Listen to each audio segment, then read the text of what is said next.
hi friends इनके video सूपराना और nonveg recipe தான் பார்க்க போறோம் இறால் பிரியாணி அதுவும் மண் சட்டியில செஞ்சு காட்ட போறேன் ரொம்பவே டேஸ்ட் சூப்பரா இருக்கும் மண் சட்டியில இதுவரை பிரியாணி ட்ரை பண்ணல அப்படினா கண்டிப்பா ட்ரை பண்ணி பாருங்க இப்போ எப்படி பண்றதுன்னு பார்த்துடலாம் இறாலை நல்லா க்ளீன் பண்ணிட்டு கொஞ்சம் மசாலாலாம் சேர்த்து ஒரு அரை மணி நேரம் ஊற வச்சிருக்கேன் என்னென்ன மசாலா போட்டுருக்கேன்னு சொல்றேன்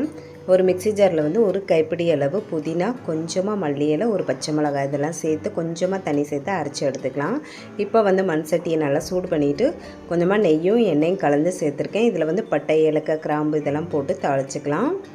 இது நல்லா பொரிஞ்சதும் ஒரு வெங்காயம் போட்டு லைட்டா கலர் மாறுற அளவுக்கு ஃப்ரை பண்ணிருக்கேன் இது கூடவே ஒரு தக்காளியும் கட் பண்ணி போட்டு தக்காளி நல்லா வதங்கினதுக்கு அப்புறம் இந்த அரைச்சு வச்சிருக்க மல்லியில புதினா பேஸ்ட் போட்டு லைட்டா வதக்கி விட்டுட்டு இது கூடவே வந்து 1 டேபிள் ஸ்பூன் அளவு இஞ்சி பூண்டு பேஸ்ட்டும் சேர்த்துக்கிறேன்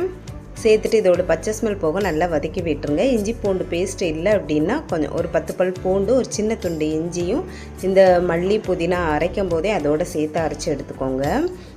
இப்போ வந்து இத நல்லா வதக்கிட்டு இது கூட இந்த மசாலா போட்டு வச்சிருக்க இறாலையும் சேர்த்துட்டு கொஞ்சமா மஞ்சள் தூள் இன்னும் கொஞ்சம் கலருக்காக கொஞ்சம் மிளகாய் தூளும் சேர்த்து நல்லா வதக்கி விட்டுறலாம் எண்ணெய் தெளிய நல்லா வதக்கி விடணும் இறால் வந்து டக்குன்னு வெந்துரும் ஒரு 2-3 நிமிஷம் வேக வைங்க தண்ணிலாம் வந்து ஃபர்ஸ்ட் எதுவுமே சேர்க்க வேணாம் இதில் இறாலில் என்னென்ன மசாலா சேர்த்துருக்கேன் அப்படின்னா தயிர் இஞ்சி பூண்டு பேஸ்ட்டு கொஞ்சம் உப்பு பிரியாணி மசாலா மல்லித்தூள் மிளகாய்த்தூள் இவ்வளோ சேர்த்து தான் ஊற வச்சுருந்தேன் இப்போ வந்து 1 கிளாஸ் அரிசிக்கு 1.5 கிளாஸ் தண்ணி அந்த அளவுக்கு தான் நான் வந்து சேர்த்துருக்கேன் தண்ணி நல்லா கொதிச்சதுக்கு அப்புறம் உப்பு உரப்பு எல்லாமே செக் பண்ணிட்டு நார்மலா நம்ம எப்பவும் சாதம் வடிக்கிற அரிசி தான் வந்து நான் ஊற வச்சிருந்தேன் ஒரு 10 நிமிஷம் ஊற வச்சிருந்தேன் அந்த அரிசியை சேர்த்துட்டு ஒரு ஸ்பூன் அளவு லெமன் ஜூஸ் சேர்த்துட்டு ஒரு ஸ்பூன் நெய்யும் மேலே ஊற்றிட்டு மூடி வச்சிர வேண்டியதான் கடைசியாக நம்ம தம் போடுற ஸ்டேஜில் வந்து தம் போட வேணாம் அந்த மண் சட்டி சூட்லேயே வந்து தண்ணியெல்லாம் வந்து நல்லா ட்ரை ஆயிரும் ஒரு 10 நிமிஷத்துக்கு அப்படியே மூடி வச்சிட்டோம் அப்படின்னா நல்லா ட்ரை ஆகிட்டு சாதம் வந்து நல்லா உதிரியாக சூப்பராக இருக்கும் கண்டிப்பாக ட்ரை பண்ணி பாருங்கள் நார்மலாக நம்ம வந்து மீன் குழம்பு இதெல்லாம் வந்து மண் சட்டியில் வச்சாலே செம்ம டேஸ்ட்டாக இருக்கும்